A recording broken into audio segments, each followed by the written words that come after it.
Robert Prevost se trata sin duda del hombre más buscado, no estaba en las principales quinielas, por tanto no era uno de los favoritos, no ocupaba grandes minutos de televisión, ni era de los 4 o 5 que muchos pensaban que se iba a hacer con el papado, pero el 267 Papa de Roma se ha convertido sin duda en una figura de culto en apenas unos pocos minutos, por así decirlo, de vida como Papa, y es que su salida al balcón ha generado una gran expectación, referencias a Francisco, referencias a la paz, referencias al amor y un mensaje tremendamente espiritual.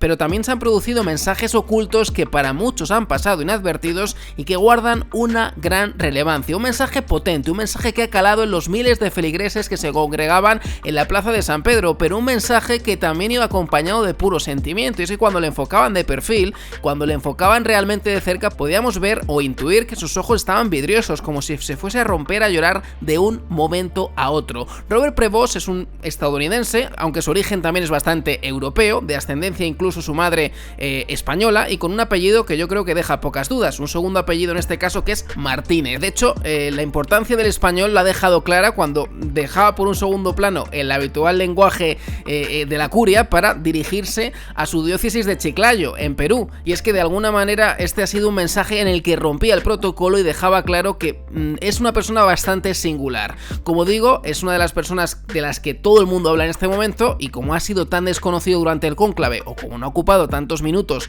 de televisión, pues lógicamente despierta muchísimo, pero muchísimo interés. De hecho, la gran pregunta en este momento es si se trata de un Papa Francisco 2.0, aunque desde aquí ya decimos que cada papa es único y diferente, y esto no es ni mucho menos que vaya a realizar una copia barata, ni mucho menos. De hecho, la realidad es que le nombró cardenal el Papa Francisco hace no demasiado tiempo, en 2023, ni siquiera ha cumplido 2 años como cardenal y ya se ha convertido en papa, una carrera que podríamos decir ciertamente meteórica en todos los sentidos. Muchos se preguntan si realmente es un sucesor y va a continuar al dedillo los mandatos del Papa Francisco, y realmente sí y no, porque podríamos decir que están equivocados tanto los primeros como los segundos, porque el gran éxito del nuevo Papa, Robert Prevost, León XIV, ha sido precisamente servir de puente, servir de figura de consenso entre los progresistas y entre los conservadores, teniendo algunas líneas muy sociales que recuerda el Papa Francisco, pero otras líneas bastante pragmáticas y litúrgicas, podríamos decir. La evidente, y que muchos lógicamente se habrán dado cuenta, es la indumentaria. El Papa Francisco salía de blanco con una sencillez con la que prácticamente nos decía: yo no soy ni el Papa, aunque lógicamente lo era, y Prevost no ha seguido con esa línea continuista ni mucho menos, evidenciando que efectivamente hay una gran personalidad detrás de una persona que es agustino, que es una persona, por así decirlo, muy cultivada, muy intelectual, pero también muy cercana a las periferias, ¿no?, que decían de Francisco, muy cercana de hecho a las misiones, que es lo que básicamente ha hecho durante buena parte de su carrera, por ejemplo en Perú, un Perú que le daba la nacionalidad como reconociéndole ese gesto, y un Perú que también despierta algunos titulares. Algunos dicen que son fake news, que son noticias falsas,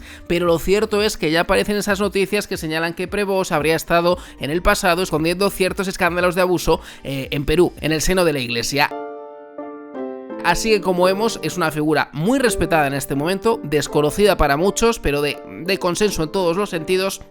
y que ha despertado un gran interés en esos discursos, en ese breve discurso en el que ha demostrado pues un gran desparpajo, una gran personalidad y una gran manera de dirigirse a los feligreses, unos feligreses que al principio pues lógicamente le miraban con desconfianza o con cierta sorpresa, porque no era uno de los que sonaba en las principales quinielas como que se fuese a convertir en papa, pero a medida que se iba calentando la cosa se ha visto una gran comunión con la plaza de San Pedro, y esto sin duda no está al alcance de muchos. Hemos visto a niñas de muy corta edad romper a llorar al ver cómo se dirigía a un público al que le lanzaba mensajes potentes y que quizás se escapaban de lo políticamente correcto y neutral en estos primeros minutos de Papa como Papa. Y en clave política son muchos los que miran a Donald Trump por esa nacionalidad estadounidense. ¿Realmente está cerca de Donald Trump? Pues bien, no ha tardado demasiado la gente en bucear en sus redes sociales, y si las redes sociales son ciertas, porque ya sabemos que últimamente hay muchos que se hacen pasar por según qué personas, pues tiene un perfil no demasiado trumpista, pero tampoco podríamos decir que lo opuesto. Ya sabemos que ciertas medidas de Donald Trump pues están alejadas de la Iglesia, como por ejemplo cerrar fronteras y no tratar bien al que tiene menos, y esto precisamente es algo que ha reprochado hasta hace nada tanto al vicepresidente Vance como por ejemplo también mensajes en contra de Donald Trump 10 años atrás durante su primera legislatura, unos mensajes que no han hecho ni mucho menos efecto en un Donald Trump que ha acudido a sus redes sociales para felicitarle, ha sacado pecho y músculo porque es un estadounidense, y es que hasta en ese punto pues es llamativo que por primera vez un estadounidense se haya convertido en papa, un papa que a priori, y si la salud y Dios así lo considera, le va a dar un largo papado de 69 años, a punto de cumplir, bueno, en septiembre cumple 70, y que a priori le colocan como por ejemplo 10, 15 o 20 años de papado, algo que sin duda le haría uno de los papas más longevos de los últimos tiempos, uno de los papas que más pudiese dejar dentro de la curia, dentro de la iglesia, y un papa a seguir muy de cerca, un papa que, como digo, genera mucha atención en estos primeros instantes, muchos piropos, mucha expectación tanto dentro como fuera de las redes sociales, son muchos los que tratan de buscarle escándalos, pero ese gesto de dirigirse en español a Perú y a los españoles está siendo muy aplaudido, porque si algo se ha criticado al Papa Francisco en los últimos tiempos ha sido no visitar su Argentina natal y tampoco visitar España, que sin duda es pues una de las cunas del catolicismo y una figura o un país importante, ¿no?, en lo que a la religión se refiere. Esta manera de aproximarse en español es cierto porque por su pasado en Perú ha sido muy aplaudido, y quizás podría ser una nueva línea de ruptura con un Papa Francisco que se ha mostrado pues más italiano, ¿no?, quizás más italiano que español, que se ha volcado más con la curia italiana que con el mundo latino, con el mundo de habla hispana, que es algo que se esperaba mucho de él y que no ha sucedido realmente del todo así. Es cierto que Robert Prevost tiene un pasado tremendamente europeo, se habla de una madre con orígenes españoles, pero también se habla de un padre con origen francés e italiano, así que como vemos, pues son papas que a priori son estadounidenses o son americanos, como sucedía con el Papa Francisco, pero que luego realmente, si vemos el árbol genealógico, tienen un pasado bastante europeizado.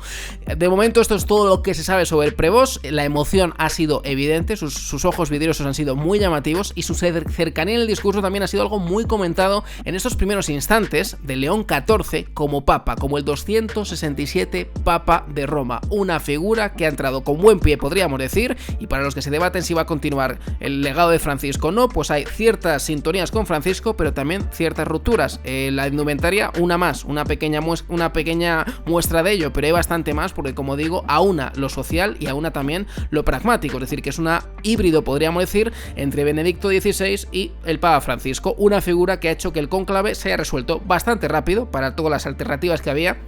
Saltaba de hecho la sorpresa hoy en Roma, y en este sentido hemos comprobado cómo efectivamente ha conseguido aunar a dos facciones bastante enfrentadas en este momento dentro de la religión católica, dentro del papado romano, en los que unos se muestran bastante disconformes con Francisco y le han apoyado, y eso da buena muestra de que efectivamente León XIV es una figura de consenso. Ojalá que traiga mucho bien a la iglesia, a los clientes y a los feligreses, y que tenga un largo papado, porque desde luego que la juventud le acompaña.